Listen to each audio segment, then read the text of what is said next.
Hello, आता आपण बघूया विण दोघांतली ही तुटेनाचा एपिसोड रिव्ह्यू.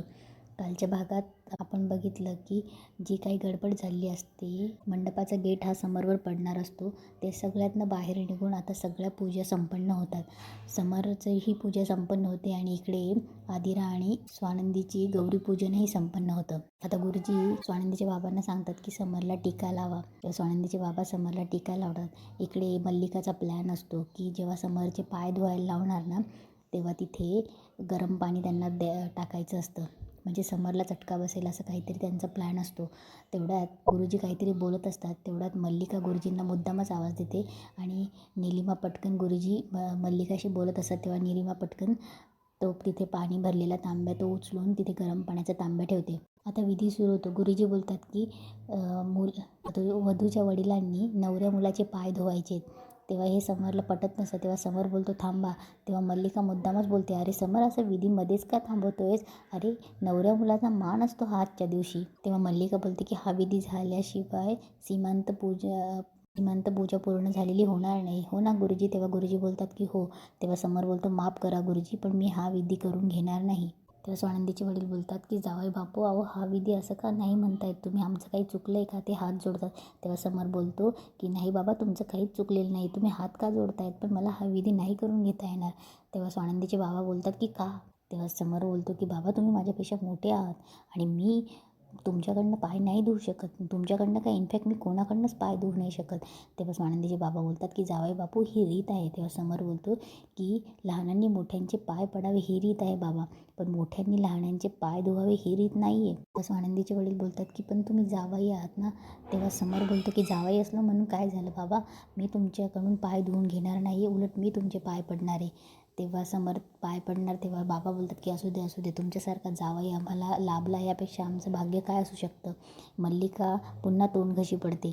तेव्हा आजी बोलतात की पिंट्या, तू ही गोष्ट खूप छान केलीस. तेव्हा समर बोलतो की आजी, यात माझं कौतुक करण्यासारखं काही नाही, तूच तर मला सांगितलं आहे ना मोठ्यांचा मान राखावा, तेच तर केलं मी. तेवढ्यात गुरुजी बोलतात की आता हा विधी संपन्न झाला, दुसऱ्या नवरदेवाला बोलवा. तेव्हा रोहनने येऊन तिथे बसतो. तेव्हा मल्लिका उठून तिकडे जाते. तेव्हा आजी बोलते की कुठे चाललीस मल्लिका, विधी चालू आहेत ना? मल्लिका बोलते नाही नाही, इथे रोहनचं सीमंतर पूजन चालू आहे ना, इथेच उभी आहे म्हणून. तेव्हा गुरुजी बोलतात समरला की वधूचा भाऊ म्हणून तुम्ही वराचे पूजन करायचे.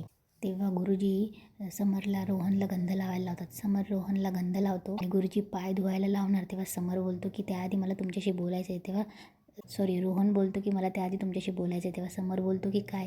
तेव्हा रोहन बोलतो की तुम्ही मगाशी माझ्या बाबांकडनं पाय नाही धुवून घेतलात, कारण की ते तुमच्यापेक्षा मोठे आहेत, मग तुम्हीही माझ्यापेक्षा मोठे आहात ना, तर मी तुमच्याकडून पाय नाही धुवू शकत.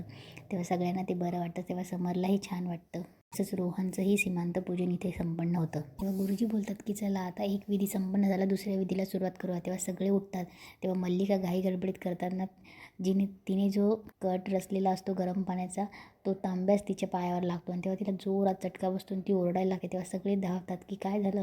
तेव्हा मंदाकिनी बोलते की विहीनबाई, आणि हा गरम पाण्याचा तांब्या इथे कोणी आणला? तेव्हा ती पटकन शांत राहते आणि बोलते की माहीत नाही, काहीतरी सांगून मोकळी होते. तेव्हा समर बोलतो की काकू तू ठीक आहेस ना? तेव्हा समर ते सगळे चालले जातात. तेव्हा मल्लिका, निलिमा, अर्पिता आणि अंशू असतो. तेव्हा अंशू बोलतो की आता सगळे विधी कंप्लीट झाले, आता हळूहळू लग्नही होऊन जाणार. तेव्हा मल्लिका बोलते की शांत बसा तुम्ही. तेव्हा अर्पिता बोलते की तिकडे गौरीहार पूजनही झालं, म्हणजे आदिरा आता त्यांच्या घरी लग्न करून जाणार आणि ती स्वानंदी आपल्या घरी नवरी म्हणून येणार. इकडे अर्पिता बोलत असते की मम्मा विचार कर, ती स्वानंदी आता वेळ आली की ती स्वानंदी आपल्या घरी येऊन आपल्या डोक्यावर बसायची. तेव्हा मल्लिका बोलते की नाही, असं काहीही होणार नाही, आता वेळ आली हुकमाचा इक्का बाहेर काढण्याची. इकडे स्वानंदी तयारी करत असते. तेव्हा आजी तिला भेटायला येते आणि आजी बोलते की किती गोड दिसतेस ग तू, माझ्या मनात जशी माझ्या नाचुनीची छबी होती ना, तशी अगदी आहेस तू. आणि त्या आजी तिला काळा टिका लावते. तेव्हा आजी तिच्या हातात घेते आणि त्या बांगड्यांबद्दल सांगत असते की ही परंपरा आहे, जसं आमच्या वंशाचा दिवा वाढत जाणार तसे या बांगड्या परंपरागत राहणार. तेव्हा आजी बोलते की इतके वर्ष मी घर सांभाळलं, आता हे घर तू, या बांगड्या, हे सगळं तुला सांभाळायचं आहे. तेव्हा स्वानंदी बोलते की आजी मला इतकी मोठी जबाबदारी नाही पेलवली जाणार. तेव्हा आजी बोलते की असं काय करतेस तू नक्की व्यवस्थित सांभाळशील. तेव्हा स्वानंदी आजीचा नमस्कार करते. तेवढ्यात अंजली येते आणि बोलते की विधींची तयारी झाली आहे, आजी तुम्हाला खाली बोलवलं आहे आणि मी समर सर रेडी का ते बघून येते, म्हणून अंजली तिकडे चालली जाते. समरही रेडी होत असतो. तेव्हा निकिता फेटा देते. तेव्हा समर बोलतो मी असलं काही घालणार नाही, हे मेकअपचं डिपार्टमेंट आदिराचं आहे, मला नका सांगू.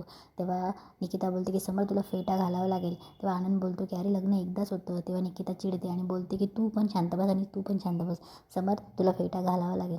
तेव्हा समर बोलतो की नाही नाही, एक तर आधीच तुम्ही मला हे जाड कपडे घालायला लावले, मला इतकं उकडतं आहे. तेव्हा निकिता ते फेटा घालण्यासाठी झटापटी करत असतात. तेवढ्यात आजी येते आणि आजी बोलते काय चाललं आहे, काय झाला का नवरदेव रेडी.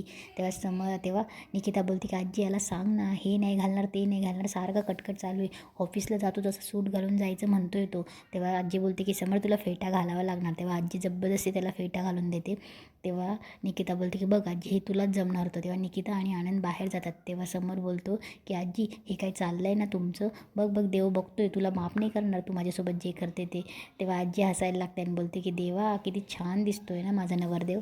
तेव्हा समर आजीला सांगत असतो की यार कसला दिसतोय का आजी मी. तेव्हा आजी बोलते छान दिसतोय, आता इथे लग्नाचा टाईम येतो. तेव्हा सगळं खूप छान डेकोरेशन असतं, गोव्यामध्ये लग्न असतं आणि समरची एंट्री होते. समरकडे सगळ्यांचं लक्ष असतं. समरही सगळ्यांना नमस्कार करतो आणि स्टेजवर जातो. फोटोग्राफर समरचे फोटो सेशन करत असतो. तेव्हा समर खुणवतो की फोटो नको म्हणून. तेव्हा निकिता आणि आनंद त्याला सांगतात की काढ आणि हस जरा. तेव्हा समर फोटो घालतो आणि इकडे रोहनची एंट्री होते. तेव्हा रोहन स्टेजवर येतो, समरचे पाय पडतो. तेव्हा समर त्याला नाही बोलतो. समर त्याला मिठी मारतो आणि रोहनला सांगतो की बाबांचे पाय पड म्हणून. तेव्हा समर बाबांचे पाय पडतो. तेव्हा इकडे मल्लिका आजीला बोलत असते की मी आली नवरीला घेऊन. आता स्वानंदीची एंट्री होते. स्वानंदीची एंट्री होताच समर तिच्याकडे बघतच असतो. तेव्हा हे सगळं निकिताला कळत असतं. तेव्हा निकिता बोलते की समर आम्हाला माहिती आहे स्वानंदी खूपच छान दिसते, पण असं बघत राहिलास तर नजर लागेल ना तुझी तिला. तेव्हा आनंदही बोलतो की नंतर भरपूर वेळ मिळणार आहे तुला, तेव्हा तिच्याकडेच बघत बस. तेव्हा समर बोलतो तुम्ही गप्प बसा रे जरा. तेव्हा निकिता बोलते आनंदला गप्प बस रे. तेव्हा समर बोलतो की पाहुण्यांकडे बघतोय मी, कोण आलं आहे कोण नाही ते बघायला. तेव्हा निकिता बोलते बरं ठीक आहे. आनंदला बोलते की गप्प बस हां. तेव्हा निकिता बोलते की बरं तूच सांग कशी दिसते स्वानंदी. तेव्हा समर थोडासा स्माईल करतो आणि स्वानंदीकडे बघत असतो. तेव्हा निकिताचं सगळं लक्ष असतं. तेव्हा स्वानंदीची एंट्री होत असते. स्वानंदी खूप सुंदर दिसत असते. स्वानंदी स्टेजवर येते. तेव्हा निकिता पटकन तिचा शेला बाजूला करते आणि स्वानंदी आणि समर जवळजवळ उभं राहतात. फोटोग्राफर त्यांचे फोटो शूट करतो आणि स्वानंदीला बघून बाबा रोहन खूप छान चकित होतात. त्यांना खूप भारी वाटत असतं. स्वानंदी दिसतच इतकी सुंदर असते. तर आपल्याला असं दिसतंय की समर हळूहळू का असेना स्वानंदीच्या बाजूने स्वानंदीच्या प्रेमात पडायला लागला आहे. आता बघूया की लग्न झाल्यावर काय होतं आणि मल्लिकाचे अजून काय प्लॅन आहेत ते. असेच एपिसोड ऐकण्यासाठी या चॅनलला लाईक आणि सबस्क्राईब करा. तसंच माझं सिरियल कट्टा या चॅनलवर तुला जपणार आहेचे एपिसोड्स रिव्ह्यू बघायला भेटतील, तेही चॅनलला सबस्क्राईब करा. आणि काही कारणास्तव आवाजात कमी जास्त किंवा बाहेरचे आवाज येत असतील तर सॉरी त्याबद्दल मला माफ करा. धन्यवाद.